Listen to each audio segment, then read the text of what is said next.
দর্শক, ফেনী সাহিত্য ফোরামের আয়োজনে 5 দিনব্যাপী বইমেলা শুরু হয়েছে। ফেনীর কেন্দ্রীয় শহীদ মিনার চত্বর থেকে বিস্তারিত জানাতে যুক্ত হচ্ছেন আমাদের প্রতিনিধি দিদারুল আলম। দিদারুল, বইমেলাকে কেন্দ্র করে বইপ্রেমীদের উপস্থিতি কেমন দেখতে পাচ্ছেন?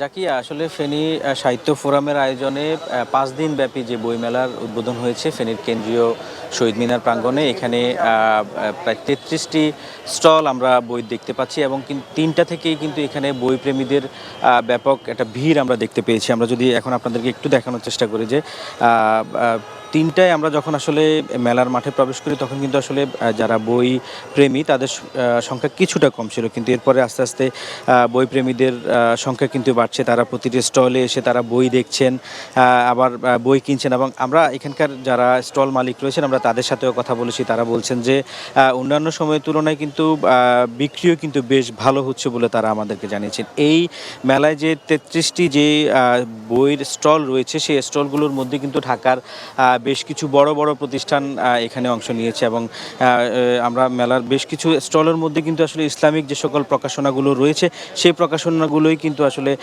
এই মেলায় অংশগ্রহণ করেছে। এর পাশাপাশি ফেনীর বেশ কিছু প্রকাশনীয় কিন্তু এই স্টলে মেলায় কিন্তু তারা অংশ নিয়েছে এবং যারা বইপ্রেমী আসছেন তারাও বলছেন যে এখানে ইসলামিক যে বইগুলো তারা বেশ দেখছেন এবং কিনছেনও বলে আমাদেরকে জানিয়েছেন। এর পাশাপাশি 3টা থেকে যে মেলার উদ্বোধন হয়েছে আজকে, এই মেলাটি এই 6 ডিসেম্বর গিয়ে এই মেলাটি শেষ হবে এবং এখানকার যারা আয়োজক রয়েছেন তারা বলছেন যে এই শান্তিপূর্ণভাবে যেন সুন্দরভাবে এই মেলাটি শেষ করতে পারেন, তারা সে আশাবাদ ব্যক্ত করেছেন। জাকিয়া।